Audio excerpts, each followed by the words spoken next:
memasuki Minggu Paskah yang kedua, yang juga merupakan Minggu Keraiman Ilahi. Pada tahun 2000, ketika kanonisasi Santa Faustina ditetapkan sebagai Minggu Keraiman Ilahi oleh Paus Yohanes Paulus II,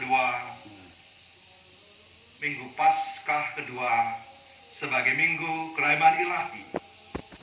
Dan pada tahun 2002 dideklarasikan seruan untuk menyebarluaskan devosi Keraiman Ilahi. Dan pada tahun 2016 Paus Fransiskus mengadakan tahun jubileum luar biasa Keraiman Allah.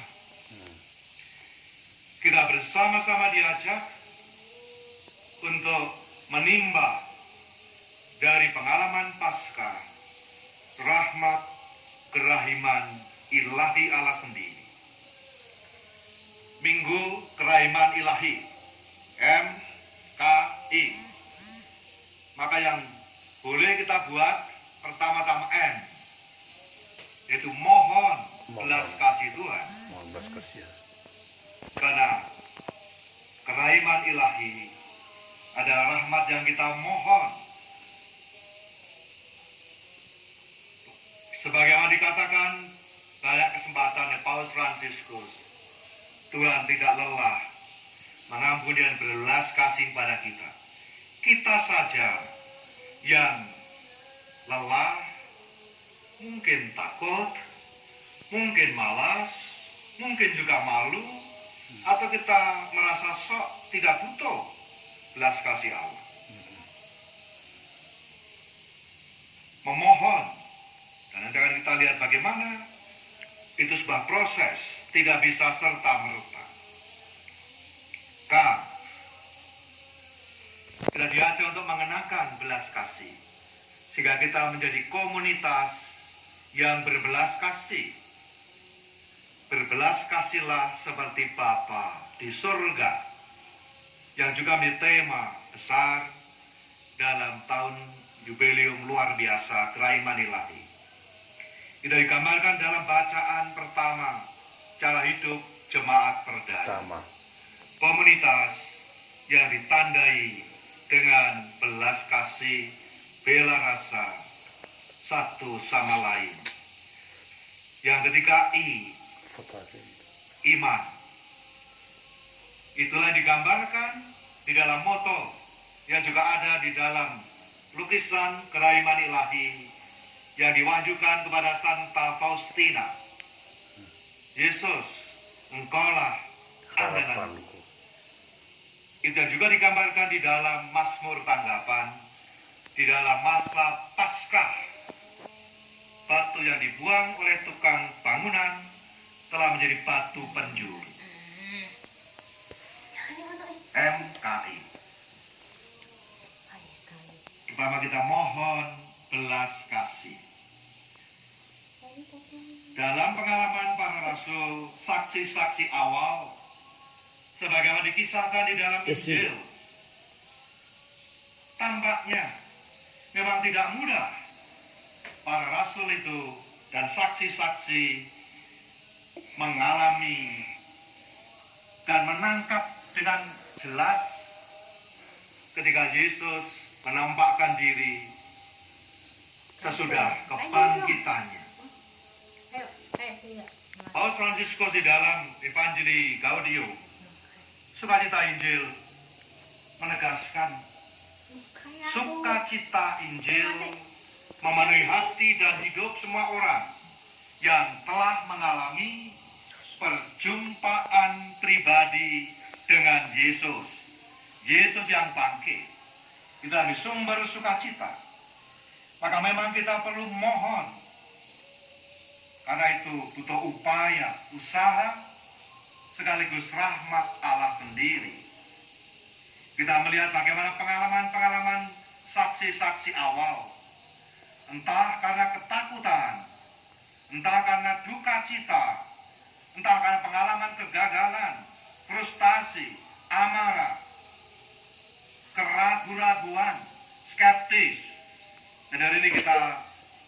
mendapat contoh pengalaman Thomas yang meragukan, yang skeptis dan apatis. Maka ada banyak hal yang bisa menjadi batu, bisa menjadi belenggu, penutup yang membuat kita tidak bisa mengenali bahwa Yesus sungguh telah hadir dan ingin memberikan sukacita pada kita semua. Maka selalu digambarkan ada perjumpaan pribadi dengan Yesus. Dari Thomas berjumpa dengan Yesus yang dia menyentuh dengan tangannya pada luka, bekas luka-luka paku di tangan dan kakinya, juga di lambungnya. Pengalaman pribadi,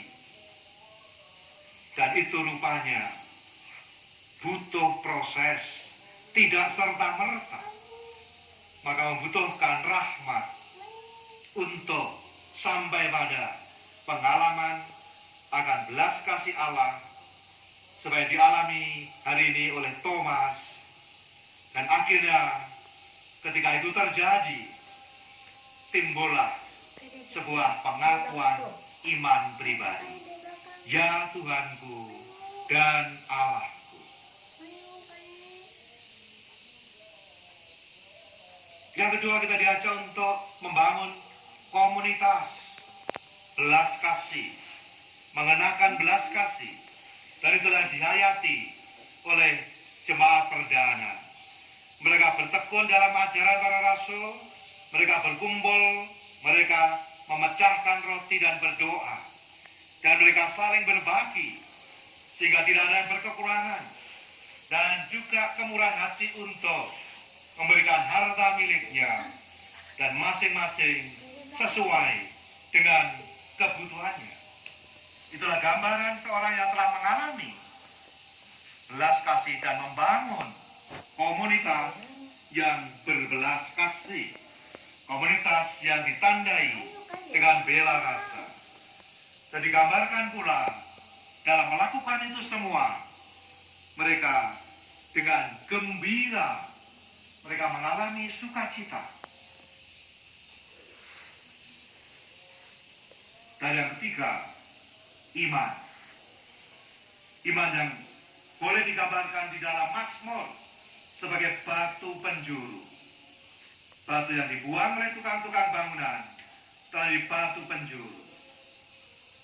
Batu penjuru yang kalau itu tidak ada, maka seluruh hidup kita menjadi kehilangan maknanya, menjadi berantakan.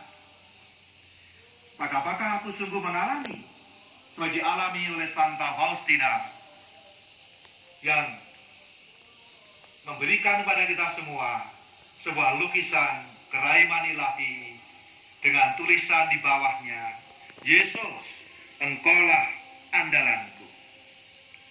Apakah kita juga mengalami dalam pengalaman hidup kita masing-masing bahwa iman memberi kekuatan kita untuk bertahan dan berharap bahkan dalam situasi yang sulit, yang pahit, bahkan seperti kita alami pada hari-hari ini. Dan bagi orang Kristiani, kita diundang sebagaimana dikatakan Paus Fransiskus, terimalah Kristus yang bangkit dalam hidupmu. Bahkan kalau engkau merasa jauh, ambillah langkah kecil, datang kepadanya. Yesus menantimu dengan tangan terbuka.